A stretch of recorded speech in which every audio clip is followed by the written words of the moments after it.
परिचय। आज मौसम बहुत अच्छा है। ये बहुत ही प्यारा दिन है।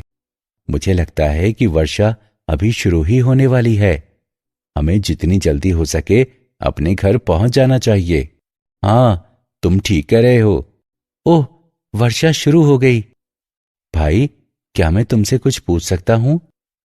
हाँ हाँ, क्यों नहीं। जैसा कि हमें पता है कि बादल आकाश में होते हैं और वर्षा की बूंदें बादलों से गिरती हैं। वर्षा की बूंदें सदैव पृथ्वी की ओर नीचे ही क्यों गिरती हैं? ये ऊपर को क्यों नहीं चली जाती? ठीक है, मैं तुम्हें बताता हूं। पृथ्वी के गुरुत्वाकर्षण बल के कारण ही वर्षा की बूंदें सदैव नीचे पृथ्वी की ओर ही गिरती हैं। गुरुत्वाकर्षण बल के कारण ही पौधों की पत्तियां भी सदैव नीचे भूमि पर ही गिरती हैं। कोई भी ऊपर फेंकी जाने वाली चीज नीचे आकर पृथ्वी पर गिर जाती है। ठीक, अब मुझे मेरे प्रश्न का उत्तर मिल गया। भाई, मैं इस बारे में और जानना चाहता हूं। क्या तुम मुझे बता सकते हो? हाँ, बिल्कुल यश। मैं तुम्हें गुरुत्वाकर्षण के बारे में और बताता हूं।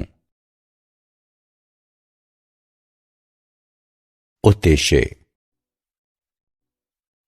इस पाठ के अंत में आप निम्न करने में सक्षम हो जाएंगे। गुरुत्वाकर्षण को परिभाषित करना, केपलर के नियमों तथा गुरुत्वाकर्षण के नियम को परिभाषित करना, गुरुत्वीय त्वरण का मापन करना, पृथ्वी के पृष्ठ के ऊपर तथा नीचे गुरुत्वीय त्वरण का मापन करना, गुरुत्वीय स्थितिज ऊर्जा को परिभाषित करना, पलायन चाल को समझना, भू उपग्रहों और उनकी ऊर्जा के बारे में समझना, भूस्थैतिक तथा ध्रुवीय उपग्रहों के बारे में समझना, भारहीनता को परिभाषित करना। परिभाषा। गुरुत्वाकर्षण एक प्राकृतिक परिघटना है जो भौतिक वस्तुओं को उनके द्रव्यमानों के समानुपाती बल से आकर्षित करती है। गुरुत्वाकर्षण द्रव्यमान युक्त वस्तुओं को भार प्रदान करने वाले कारक के रूप में सर्वाधिक ज्ञात है, जो उन वस्तुओं को छोड़े जाने पर उनके भूमि पर गिरने का कारण बनता है। गुरुत्वाकर्षण पृथ्वी व अन्य ग्रहों को सूर्य के परितः उनकी कक्षाओं में बनाए रखता है तथा ज्वार भाटों का भी कारण बनता है। केपलर के नियम। केपलर ने 3 नियम प्रतिपादित किए। ये नियम हैं कक्षाओं का नियम, क्षेत्रफलों का नियम और आवर्तकालों का नियम। कक्षाओं का नियम। सभी ग्रह दीर्घवृत्तीय कक्षाओं में गति करते हैं तथा सूर्य इसकी एक नाभि पर स्थित होता है। क्षेत्रफलों का नियम। सूर्य से किसी ग्रह को मिलाने वाली रेखा समान समय अंतरालों में समान क्षेत्रफल प्राप्त करती है। यह नियम इस प्रेक्षण के आधार पर बनाया गया है कि सूर्य से अधिक दूरी होने पर होने के समय ग्रह धीमी गति करते प्रतीत होते हैं, जबकि सूर्य के निकट होने पर ग्रहों की गति अपेक्षाकृत तीव्र हो जाती है। आवर्तकालों का नियम। किसी ग्रह के परिक्रमण काल का वर्ग उस ग्रह द्वारा अनुरेखित दीर्घवृत्त के अर्ध दीर्घ अक्ष के घन के अनुक्रमानुपाती होता है। माना कि टी सूर्य के परितः परिक्रमण की अवधि है तथा आर सूर्य एवं ग्रह के बीच की माध्य त्रिज्या है। टी वर्ग अनुक्रमानुपातिक है आर घन के। टी वर्ग बराबर है के आर घन के। गुरुत्वाकर्षण का सार्वत्रिक नियम। न्यूटन के गुरुत्वाकर्षण के नियम के अनुसार इस विश्व में प्रत्येक कण दूसरे कण को एक बल द्वारा आकर्षित करता है, जिसका परिमाण दोनों कणों के द्रव्यमानों के गुणनफल के अनुक्रमानुपाती तथा उनके बीच की दूरी के वर्ग के व्युत्क्रमानुपाती होता है। इस बल की दिशा दोनों कणों को मिलाने वाली रेखा के अनुदिश होती है। r दूरी से पृथक किए गए m1 और m2 द्रव्यमानों वाले दो कणों के लिए F बराबर gm1 m2 बटे r वर्ग है। नियतांक g गुरुत्वाकर्षण का सार्वत्रिक नियतांक कहलाता है। गोलीय पिंड में कुल द्रव्यमान इसके केंद्र पर संकेंद्रित माना जाता है। अन्य आकृतियों वाले पिंडों के लिए द्रव्यमान के वितरण पर विचार किया जाता है। गुरुत्वीय स्थिरांक। नियतांक g गुरुत्वाकर्षण का सार्वत्रिक स्थिरांक कहलाता है। गुरुत्वीय स्थिरांक का सार्वत्रिक मान निम्न द्वारा व्यक्त होता है। g बराबर 6.67 गुणे 10 की घात घटा 11 न्यूटन मीटर वर्ग प्रति किलोग्राम वर्ग है। g का आयामी सूत्र यह होता है।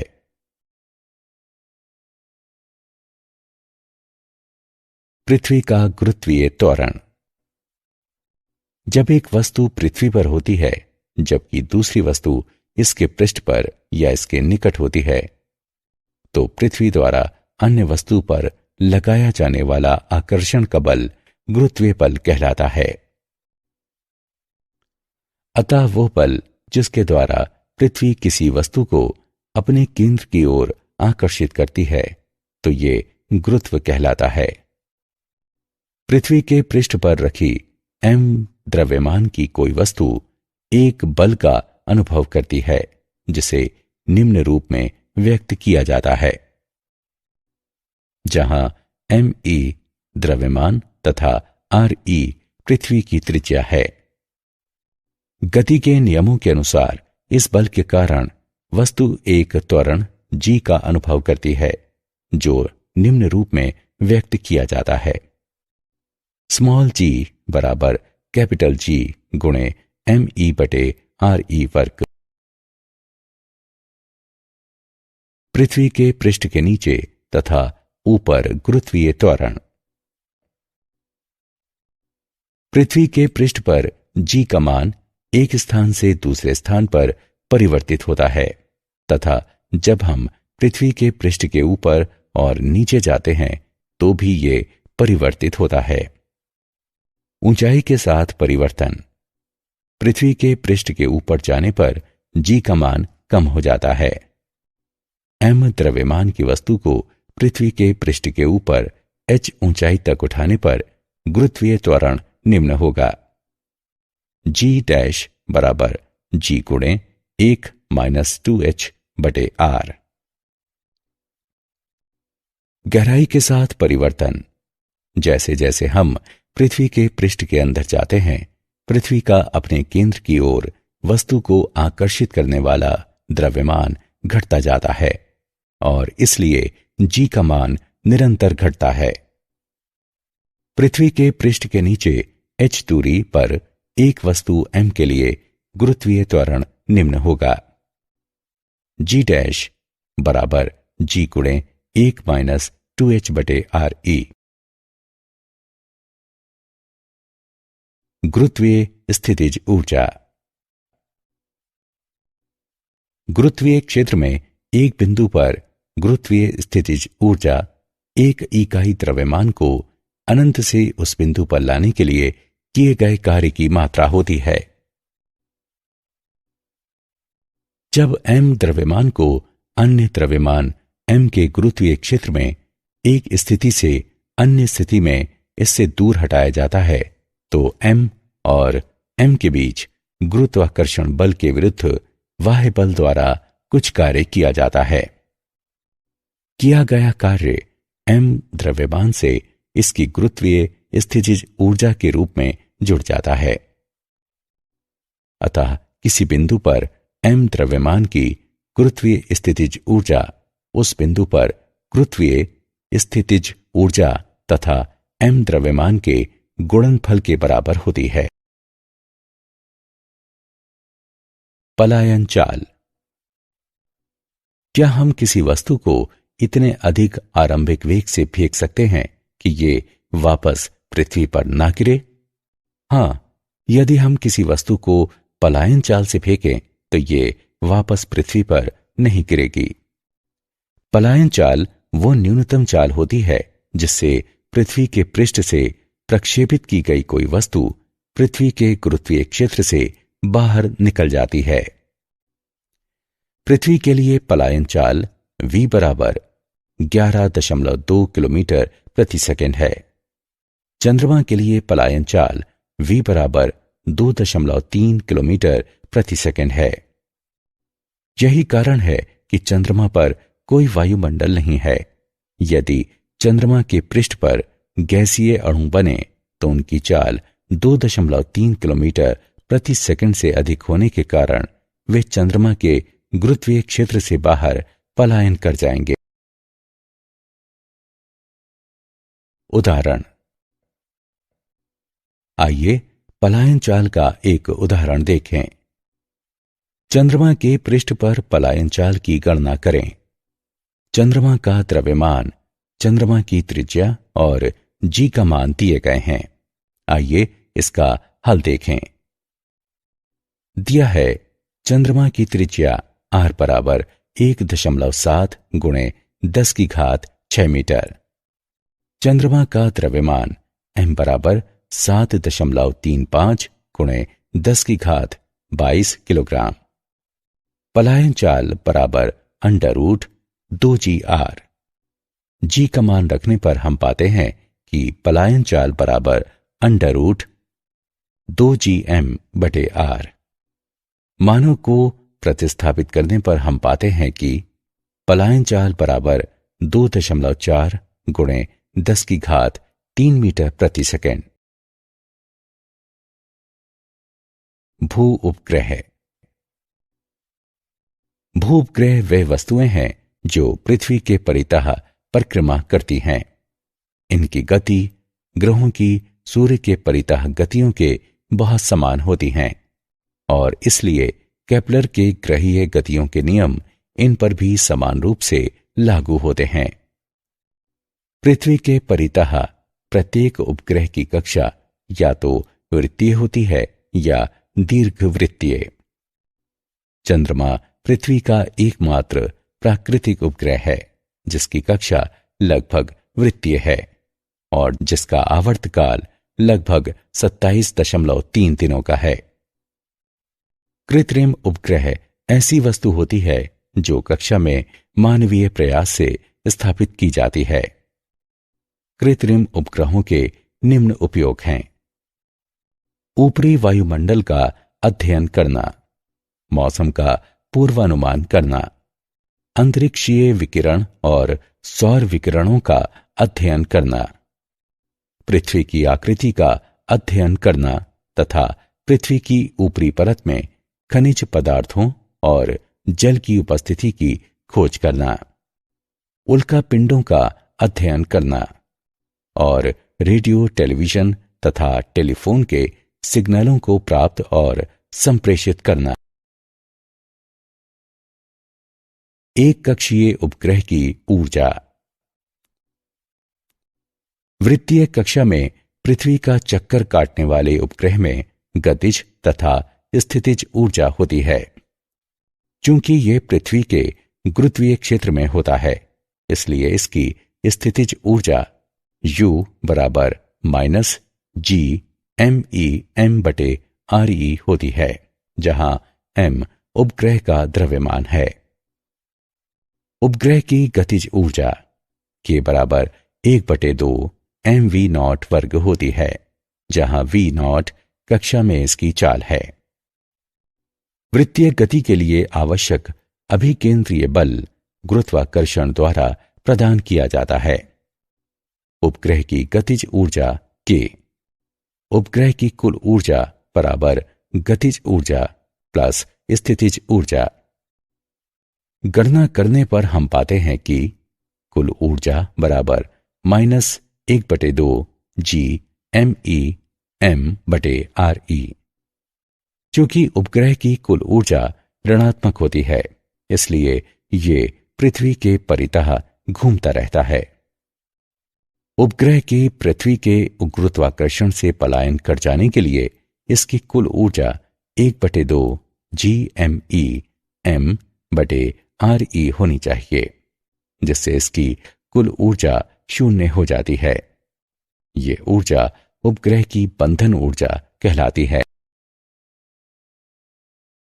तुल्यकाली, भूस्थैतिक तथा ध्रुवीय उपग्रह। तुल्यकाली या भूस्थैतिक उपग्रह विषुवत के लगभग 22,223 मील ऊपर 24 घंटे में अपनी कक्षा में एक चक्कर पूरा करते हुए अपनी अवस्थिति बनाए रखते हैं। एक ही क्षेत्र का विस्तृत पट्टी दृश्य मौसम वैज्ञानिकों को मौसम के प्रतिमानों की निगरानी करने, विश्लेषण करने और भविष्यवाणी करने में सहायता प्रदान करता है। हालांकि पृथ्वी के वायुमंडल को पूरी तरह से समझने के लिए संपूर्ण ग्रह की निगरानी की जानी आवश्यक होती है। ध्रुवीय उपग्रह ऐसे उपग्रह होते हैं जो उत्तरी और दक्षिणी ध्रुवों से गुजरती उत्तर दक्षिण कक्षा में पृथ्वी के परितः चक्कर लगाते हैं। ध्रुवीय उपग्रह विषुवत को एक दिन में कई बार पार करते हैं। ध्रुवीय उपग्रहों के एक युग्म का उपयोग करने से यह सुनिश्चित हो जाता है कि पृथ्वी के किसी भी भाग का मापन 6 घंटे से अधिक पुराना नहीं है। अवलोकित किया जाने वाला क्षेत्र संकीर्ण रहता है, लेकिन ये अत्यंत लाभकारी होता है। भारहीनता। हम जिस तल पर खड़े होते हैं उस पर अपने पैरों के द्वारा लगाया जाने वाला प्रतिक्रियात्मक बल के कारण भार का अनुभव करते हैं। यदि जिस तल पर हम खड़े हों वह तल समान त्वरण से गतिमान हो जाए तो हमारे द्वारा अनुभव किया जाने वाला भार भिन्न होगा। किसी लिफ्ट में नीचे आते समय हम सभी ऐसा ही अनुभव करते हैं। हालांकि यदि किसी नीचे आती लिफ्ट की रस्सियां टूट जाएं तो ये गुरुत्वीय बल के प्रभाव में स्वतंत्रतापूर्वक नीचे गिरेगी और लिफ्ट के प्लेटफॉर्म पर खड़े होने के दौरान हम किसी प्रतिक्रियात्मक बल का अनुभव नहीं करेंगे। अतः हम अनुभव करेंगे कि हमारा भार 0 हो गया है, या दूसरे शब्दों में हम भारहीनता का अनुभव करेंगे। किसी उपग्रह के अंदर बैठे व्यक्ति के लिए भी ऐसे ही स्थिति होती है। कृत्रिम उपग्रह स्वतंत्रतापूर्वक गिरती वस्तुओं के समान होते हैं। क्या आप जानते हैं केपलर जोहान्नेस को ग्रहीय गति के 3 नियमों की खोज के लिए जाना जाता है, जो टाइको ब्रेहे और उनके सहयोगियों द्वारा बहुत परिश्रम पूर्वक किए गए प्रेक्षणों पर आधारित हैं। ये नियम सौर मंडल की व्यवस्था का वर्णन करते हैं। गुरुत्वीय बल अंतःक्षेपी माध्यम की प्रकृति से स्वतंत्र होता है। ये अन्य वस्तुओं की उपस्थिति या अनुपस्थिति से भी स्वतंत्र होता है। 2 वस्तुओं के बीच गुरुत्वाकर्षण बल 0 हो सकता है यदि दोनों वस्तुओं के बीच पृथक्कन अनंत कर दिया जाए। पलायन वेग वस्तु के द्रव्यमान तथा पृथ्वी या किसी अन्य ग्रह से उसके प्रक्षेपण की दिशा से स्वतंत्र होता है। सारांश। आइए हमने जो कुछ सीखा है उसे संक्षेप में दोहराएं। गुरुत्व पृथ्वी का गुरुत्वाकर्षण बल है जो पृथ्वी पर या पृथ्वी की सतह के निकट रहता है। गुरुत्वीय बल 2 कणों के बीच माध्यम पर निर्भर नहीं होता। पदार्थ का एक समान ठोस गोला गोले के बाहर स्थित कण को इस प्रकार आकृष्ट करता है कि पूरे गोले का द्रव्यमान इसके केंद्र पर संकेंद्रित होता है। किसी स्थान पर गुरुत्वीय बल की तीव्रता उस स्थल पर स्वतंत्र रूप से गिरती वस्तु में उत्पन्न त्वरण के बराबर होती है। किसी उपग्रह का कक्षीय वेग उपग्रह के द्रव्यमान से स्वतंत्र होता है। किसी उपग्रह का कक्षीय वेग पृथ्वी या किसी अन्य ग्रह के द्रव्यमान एवं त्रिज्या पर निर्भर करता है, जिसके परितः वह उपग्रह परिक्रमा करता है। भू उपग्रह पृथ्वी के परितः चक्कर काटने वाली वस्तुएं होती हैं। इनकी गति सूर्य के परितः ग्रहों की गति के लगभग समान होती है। ध्रुवीय उपग्रह उत्तर दक्षिण दिशा में कक्षा में घूमते हैं, क्योंकि पृथ्वी पूर्व पश्चिम दिशा में घूमती है। परिणाम स्वरूप उपग्रह पृथ्वी के संपूर्ण पृष्ठ का प्रेक्षण करता है।